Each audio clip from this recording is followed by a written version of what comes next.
Hello and welcome. You are listening to WKNC 88.1. We are a student-run nonprofit radio station based out of North Carolina State University. I am DJ Nipz. I'm Carter Norfleet. And this is Off the Record.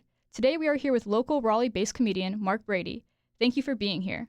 Would you like to introduce yourself and how you got into comedy? Yeah, thank you guys, first of all, for having me. Mark Brady, and I just started a long time ago. Been doing it for about 9 years. Oh, and wow. So a lot of learning. Mm-hmm. Yeah, Sure. just grew up watching stand-up and thought it was awesome, and then figured out, like, oh, you can do that. Like, I don't have to go to New York or LA. You can do it in your own backyard if you find open mics and stuff. Right. So. Did you have any favorites growing up? Yes, actually, interesting story. My dad was friends with Dom Irrera. That might not mean something to you guys, but like he was huge in the 80s, and he was a good family friend, and they were like roommates. Oh, wow. And so that's how I got into it. I was like, oh, you like knowing a friend of the family, and he was like on Comedy Central and all this stuff, and did late night, and so like I got to watch him like at clubs, like when I was in 13, like wow. So like going into clubs. He was like, hey, can he come in? They're looking at this kid, and I remember the GM looking at me like, oh my God, I can't believe this. Yeah. So then they let me in, and I got to watch him, and like just to be in that environment, I was like, this is awesome. Especially as a kid too, growing up with that, I'm sure has like just been a huge benefit. Yeah. I mean, trust me, at being 13, there's a lot of jokes that went over my head. What was he talking about? Yeah. But still being in that environment and like feeling people and just like, seeing someone kill like that. Yeah. Absolutely. Yeah. I don't think I've ever seen actual, like, a professional stand-up. I Oh, went really? to, like, I'm from near Asheville, and I went to an open night where people just, like, sign up Open mic, yeah. as they're there. And it was, like, a bunch of people, and it was, like really short, like, 2 to 5 minute long sets. Mm-hmm. So there were a lot of, like, just random people. I don't know. Yeah. It was interesting. I also did it because I was like, Oh, you did stand up? I did it, but it was like I was the last person, so it was like everybody had gone, so it was like no pressure because like 8 people in the crowd, and my friends were there too, so they were like laughing to make it like Cool. good. Yeah. But yeah, if you get into comedy, and if this is for anybody out here, first of all, we have a great scene in Raleigh, and I've been to a lot of places, and I'll put Raleigh toe to toe with a lot of other great scenes. Get out there and do an open mic, and watch an open mic first, because to your credit, and Carter, I'm sure you did it. Yeah. Where like you'll go in there and you'll see an open mic, and you'll go, I can do this. Yeah. There's good people, and then there's really bad people. But I have been the bad person plenty of times too, where you're trying new material, you don't know if it works, you don't know if it's going to connect, and it doesn't work. There's a lot of, but that's what you do is like I think this is funny to other people. For sure. You got to work on it. Yeah. I have a question about bombing. Yeah. Not I got about- lots of answers. Okay, perfect. Well, I was just wondering, is it, in your opinion, better to go after someone who just bombed or just had a really good set? Ooh, that's great. That's a great question. I think it's good to go right after someone who had a really great set, because you can kind of ride that wave, and it's like their energy, they're in a good mood, so they're ready for the next thing. It's kind of like someone described it to me as like changing channels. Like they're in a good mood, they're laughing, and all they need to do is like now you're up, and you can, it's pretty easy. Sometimes when you go after a bomb, you're not doing it to be mean, but you almost have to like address what happened. Really? Where it's just like, wow, I think we all learned a lot, and it's just like saying something to kind of like, you got to be like aware in the room and be like, I got to address the energy in the room. You can't just go up there and be like, so yeah, isn't it weird how like mailmen are on the other side? Yeah, And it's do like, your what? thing. You're not going to, you were here too. Talk about it for just a second. Yeah. You kind of got to do a sort of a palate cleanser before you can get back into Yes. it. Yeah, Okay. 100%. Very Yeah. cool. Interesting. I guess sort of staying in the theme of like a good crowd and energy and stuff, are there any signs that it's going to be a good crowd or vice versa? Are there any signs where you're like, this is going to be rough? Yes. A comic pointed this out to me. Local legend Mike Mello. He's been doing comedy for over 20 years. He's the best guy we got. So if you've been to good nights in the last 20 years, you've probably seen him. But he was like, the energy in the room, what you got to distinguish is like if people are chatting before the show. Sure. If people are chatting, there's a lot of kind of people are talking, then you're like, all right, that's a good sign. If people are like just sitting there waiting, you're like, oh, this is gonna be rough, because we're all comics that are in the scene, and like when you work your way up, no one knows you, so they have no reason to like you. Sure. You really have to earn every single laugh and joke, as opposed to like, oh, we're all going to go see Bill Burr or whatever. And then you go see him, like, we know what he's about. We're ready to see him. So that's where it gets tricky. I actually like Bill Burr, but only on Conan. I don't ever, like, I don't like his actual stand-up. I just like him going on Conan and ranting about anything. Right, yeah. But that's kind of him. So you don't like his stand-up, though. You just like him when he's sitting there on the couch. Yeah, I just like when he's talking to Conan and then he just goes on a tangent. Everybody's, like, confused on what he's talking about. Right, yeah. But if you see that, and then you look at his material from that year or whatever, you can see that's a bit that he's just, like, kind of tossing around and trying to work on. For sure. We were originally... Oh, sorry. Oh, no, go ahead. We were going to ask you if there was a difference, like, based off, going off that question, if a drunk crowd is better or if there's a difference and you can tell. That's hard because sometimes I don't know, like me and I know a lot of comics that I'm close with, we try to pride ourselves on being a little bit more, like we like to make people connect the dots. We don't like to spoon feed, like, get it because it's this, Yeah. So if they're not paying attention, they're not going to get it. And that's hard to do when you're drunk. Yeah. And then they can be more rowdy or more talkative, or people just start talking to their friends that are right in front of the table. And that's the thing that's probably my biggest pet peeve is, like, I don't care that they're chatting or whatever, but when you're kind of ruining the show for other people that paid tickets around them, then then you got to be like, hey, what are you guys doing? Yeah. You almost got to, like, you not do it. I don't do it in a mean way, but I'll just be like, hey, what are you guys talking about? And just, like, try to do some crowd work off of that, and then they'll be like, oh yeah, we're being loud or whatever. Yeah, for someone who's in the crowd, like, I haven't seen stand up in a while, but we both go to see improv. Okay. And where at? Comedy Works down the road. Yeah, great. And just local jams and stuff like that. Nice. There's some on-campus improv as well. Oh, cool. Which is nice. But every now and then there is that one person in the crowd who, like, heckles or I don't know, and it's like kind of secondhand embarrassment to watch. But I don't. It depends on how the person on stage just handles it.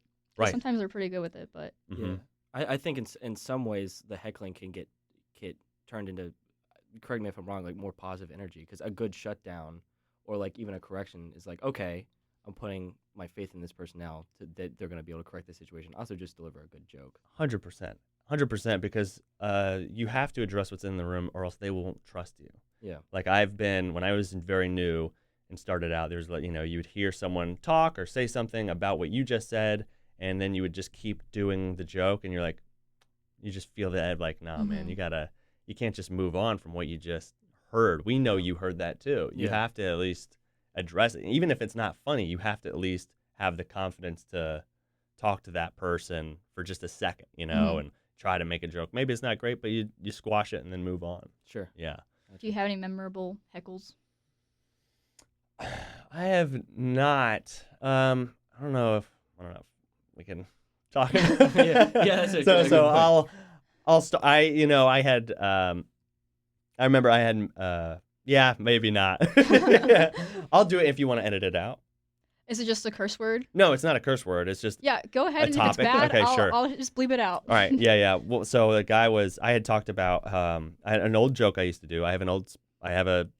My first special's on YouTube, Mark Brady Incognito. Yeah. So that's great special. Thank you, man. I appreciate that. I didn't have anywhere to put it, and I was just like, I'll just throw it on YouTube. That's what everyone's doing now anyway. I think my ship has sailed as far as like Netflix and all that. So that's the new thing anyway. Just throw it out there and let people see if they dig it. But so I'm doing all new material on this one coming up here at King's Raleigh, September 16th. And anyway, so this heckle, I had mentioned, I had an old joke about how I had a man crush on Jason Momoa, right? I loved him in Game of Thrones. I love him everywhere. I was doing that older joke like recently to fill time, and especially when you're starting to start over and build new jokes, you got to throw in old jokes to whatever. And some guy was like, I bet you were drinking a Bud Light, just like that whole thing. Yeah. And then I shut it down from a positive angle. And I was like, you know what? I don't think that's what causes people, and I just like went on this rant that people were applauding and clapping for. And so there was a moment where I just was like, anybody else want to say anything? And it was just like silent. It was like, all right, I got him. And then they got him. And then I started to go in my stuff again. And it was, people trusted you, and it was like one of the best sets I've ever had, because, you're shutting down what happened. did it in a funny way. Also made a point about it that everyone agreed with me on. The right point. No. Yeah. And yeah, moved on. So like that was probably the most memorable. I will say I don't think people heckle as much as people think. Sure. That's I good. think there's a lot of social media stuff. Like Yeah. that's what everyone's seeing is the crowd work stuff. On And you're like, TikTok. oh yeah. I see it. Very big, yeah. Right. So I mean that's people see that and they go, oh, that's what comedy is now. And it's fine. Like some people have come up after shows and be like, I thought that was how it went down. Like I thought you were supposed to like yell out stuff. So well, I guess probably heckling's so big too because it's a spectacle, and you know the human mind is sort of attracted to that. But I guess continuing on the topic of bits, do you have any bits that like maybe don't work that well, but you're like, I can't get rid of it. It's just too good. No, unfortunately, the rule that I was told was do what you think is funny, and the audience will tell you what to keep. Gotcha. So now, however, there is some bits that I will do. I'm like, I know there's something here. Yeah. I don't throw anything away really, but I will come back to it where I'm like, I can't get this to work now. In a year, I'll be in a better comic, and I'll go through some old stuff and be like, is there anything there again? Yeah. I just recently, I'm going to be recording this Saturday is like, there was a bit that I had that's 2 years old. The premise is 2 years old. And I was like, how do I get this thing to end? And then I made the beginning better. And then I finally figured out the end. I was like, that's how you do it. Sure. So it took 2 years to do to figure out this one dumb joke. Yeah. Wow. It's like not even worth it, but we just get in our heads as comics where it's just like, there's a little bit of ego of like, I gotta get this thing to work. Yeah. Not that like I'm super funny. It's an ego of like, I need to get my own idea to work. Yeah. Yeah. So it's sort of that tenacity of like I have a feeling there's something here I don't want to let go of it. Yeah. Gotcha. It's like I gotta prove it. Sure. Yeah. and honestly, there's a lot of bits you should just let go. Yeah. There you go. Yeah. I'm sure. Do you get nervous at all, or have you always been like, were you a class clown or anything? Class clown, yes. And when I started, I don't know if you can say this. You guys tell me. When I started, my anxiety was so bad that I went to a doctor to get Xanax. There you go. So, John Mulaney did that with planes. Did he? Oh yeah. You're right. He did do that. Yeah. But it didn't work out. But I was so like wanted to do it, and what happened was I had just like I was like I want to do it so bad, but I just can't. It's probably like how a lot of people feel. You're just like, no, I could never get up there, but I promise you guys, it's not the worst thing in the world. Yeah. It's just part of the process. And like bombing will be forever. I mean, like whenever you're trying new stuff, like I went to the Comedy Store in LA right before COVID, and I remember seeing a bunch of headliners, people who are doing stadiums and theaters working on new stuff, and I saw them bomb with material, and I go, oh. Then the light bulb just went on, like, oh, this is going to happen forever, so just get used to it. Yeah. So now I'm not really phased as much, but I think when you go for something that's like, I don't know if this is something I should say, but you gotta try, And so. It's interesting to bring that back to the sort of the ego and tenacity of like keeping up with a bit. In a way, it's like there is some ego to comedy, but at the same time, it's like you've got to completely like really can't take yourself too seriously because you're gonna have to fail. In front of a lot of people potentially, and so it's just interesting to see that like duality of that. Yeah, it is. I remember telling my friend who plays music, he's like, "What's comedy like?" I'm like, the only way to try comedy is in front of a crowd. You can sit there and write all your jokes, but who knows if it's ever going to be funny? It might not ever be funny. Like you can think it's funny all day, but how do you prove it to people who don't know you, right? If you're hanging around your friends, you know how to make your friends laugh. Yeah, right? Exactly. But I was telling my friend who plays music, I was like, it's like if you had to play guitar and the only way you were allowed to play guitar was to get up on stage for 3 minutes a night when you started and try to play chords in front of people, and that's the only time you could have played, and then you got to be like, good night, see ya, and I gotta then I get 3 more minutes the next night or whatever. So. Yeah, that's brutal, but I'm sure. I mean, it's just sort of a trial by fire thing. Yeah. In a way. Yeah, for sure. Yeah, but it's yeah, it's fun, but there's like a great community here with the comics too. So like they get it, and like they let you have it afterward too. Oh, and I'm sure. It's Yeah. all in good fun though. Absolutely. Yeah.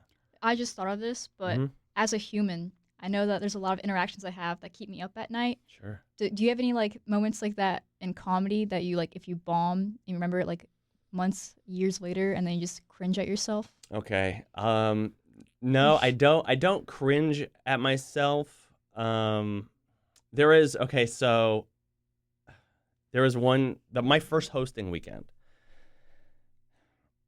Sorry, I'm trying to be as sensitive as I can, but like in comedy, like this is just how you talk and address things. Okay, Yeah. so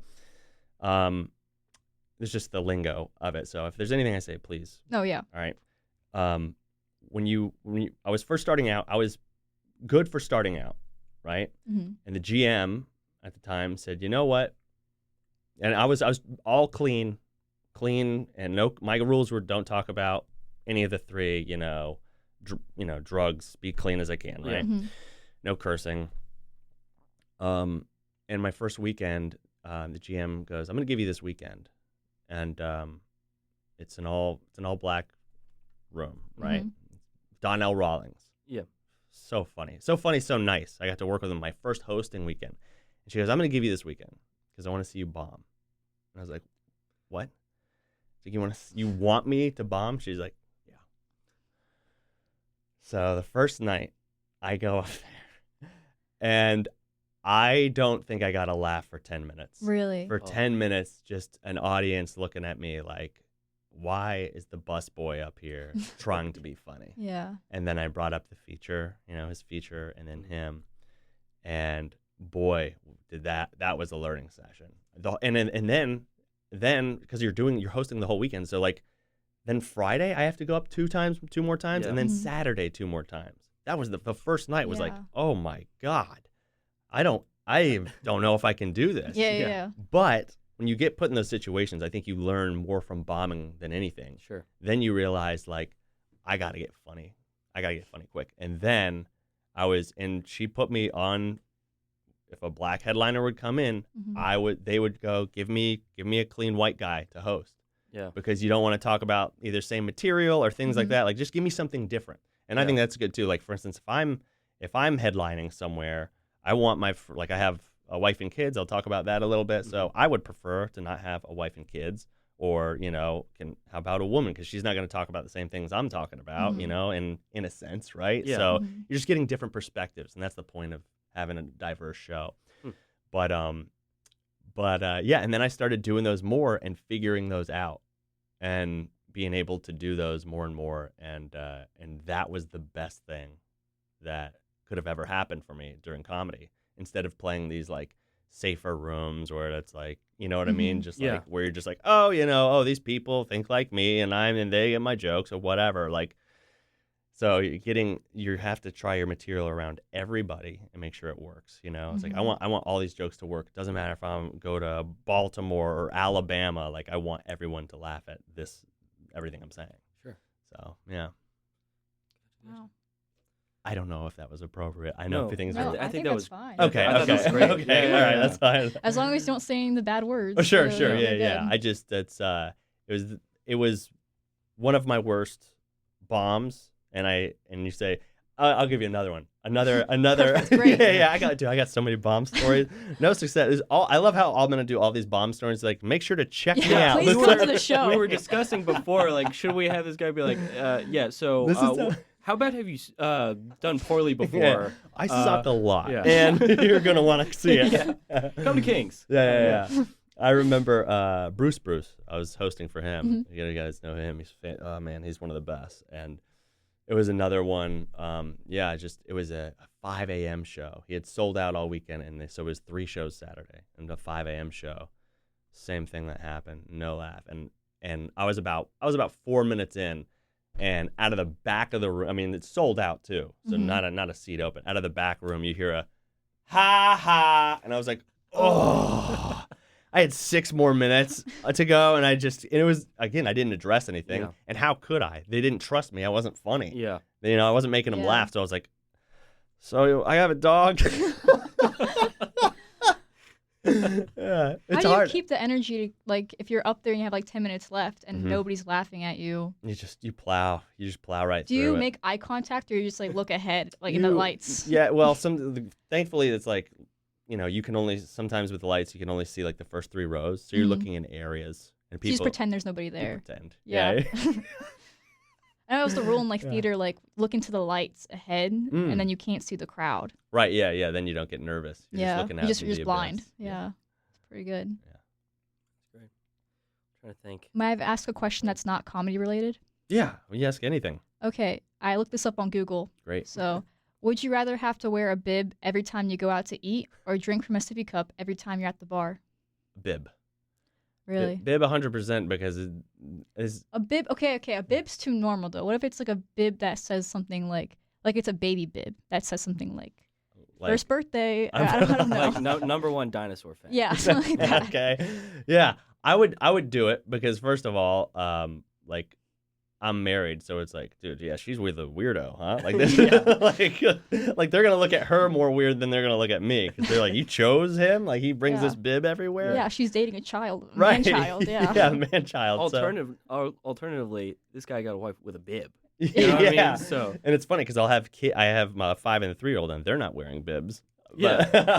I'm trying to set a good example. Yeah. I guess as a woman, a sippy cup at a bar is a nice way to keep men away from you. Oh, for sure. That's a great idea. Or actually. you'd only keep the creeps coming. Right. It's one or the other. Oh, have you ever done anything I am like not that? of age yet. So Oh, okay. Yeah. I will be in March, so maybe then for my 21st birthday, I'll try it out. Yeah, go ahead and game plan for how to keep the creeps away. Yeah, only in like 6 more months. Okay. Yeah. I'll keep thinking about it. Awesome. Yeah, put a sippy cup on that thing, and no one will talk to you, which will be nice. Have a nice night out by yourself. And on that note, are there any questions you always want to answer that are never asked? No, I guess it doesn't have to be comedy related. It could be anything. Any questions I want answered that are never asked? Any questions you want to answer that I want to answer that are no one ever asks you? Oh, wow. I guess this is your chance to talk about anything you ever want to talk about. Interesting. Oh God. Well, you're gonna have to bleep all of this. Really? Yeah. No, I don't think so. I think especially I think that's one of the things in comedy that, that's so cool. Kind of now is like you can say whatever you want as long as people think it's funny. Like there are some comics who say whatever they want, but it is not funny, and then it's like, there's no joke there. Like that feels a little too real. Yeah. But there is I feel like this disconnect sometimes where like people are laughing and you're clearly joking, and sometimes you got to be like, these are jokes, right? These are just like messing around up here. But sometimes the undertone of some comics, you're just like, ooh. So yeah. Sorry, that went off on a tangent. No, there's nothing. No, you don't want comedy. The only thing about you is comedy. Yeah, I don't know. I also have a fun YouTube channel. That's fun. Hummies VR Comedy. We do. Oh, it's not the one that you post your show on. No. Separate. It's a separate one. It's me and my brother and my cousin. We do improv. Is it underground? Awesome. Is it underground? Is it low key? Oh no. It's it's pretty fun, and we've been featured in a couple gaming websites. Yeah, and websites. How old am I? So, and we do improv comedy on there. Awesome. Oh, that's awesome. Yeah, we do, and it's gaming related, and it's just we play games, and it's just yes-anding the next person and creating characters. So that's a lot of fun. I'm trying to get into improv. Are you? Yes. Yeah. Yes, I just like. That's a good start. Say yes to everything. Yeah. I mean, I don't know if Carter wants to talk about that he's an improver. Yeah, please. I guess briefly. Yeah. So NC State has a improv team. That's so cool. When I went to college, there was nothing cool. Well, that's the only comedy club we have. There's a new comedy club. Opening it's a up, stand-up but club. It's gonna be stand-up. Oh, really? Interest meeting for that tomorrow. I will be there. Oh, so awesome. Yeah, but yeah, I guess the gist of that is improv is awesome. Yeah. And stand-up is awesome. To make a very, I guess, blanket and simple statement. Right. On it. Well, there's this undergoing thing of stand-up and improvers, like head-to-head, like which one's better. Well, I just only see improvers getting bullied. Is the thing. I've never heard someone say that improv is better than stand-up because there's a stereotype for improvers. I don't know if you've. I took improv classes. Is it the same type of person? Is there the stereotypical person there every time at the class, would you say? I don't think so, because the thing The about button-up shirts. yeah, you're right. There are Yeah. button-up I shirts. think that was me in the improv Oh, okay. classes. I was wearing the button-up shirts. But yeah, I took improv classes because when I got into stand-up, I was like, all right, I want to try improv. I even took acting classes, which I can't read, so that's terrible to do. But yeah, improv was fun. I thoroughly enjoyed it, but I'm so busy with stand-up that I did like, all right, well, this is my job now, and I gotta back off and kind of do what I'm doing. But you guys got an improv, that's killer. Yeah, and I'm sure, of course, improv plays into stand-up. For being sure. able to just roll with stuff, especially heckling or just like if you're switching tracks to a different bit or something, the transition there. Yeah, 100%. Yeah, improv helped out with just like my confidence of just like, yeah, it's okay to like be in silence and like wait and to go into the next thing and just kind of find your way. Sure. Yeah. For sure. Well, we're kind of like coming up on time. If Yeah, there's any questions, final questions. I think I'm all good. That was entirely fascinating. Yeah. So we Yeah. appreciate Thank you guys so Yeah. much for having me. All right. Well, Mark will be performing stand-up this weekend. Would you like to tell the listeners about your show this weekend? Yes, it will be at King's Raleigh, downtown Raleigh. It's September 16th at 8 p.m. And I am also, so I'm shooting that special with Brittany Carney, and she's going to go on before me, and I think we're both shooting for about a half hour completely, but this will be all new material for this half hour, and then once that gets edited and on the internet, then I'll be on to the next stuff. Okay. Well, you heard him. Well, thank you so much, Mark. Yeah, thank you guys. Thank you very much. Appreciate you.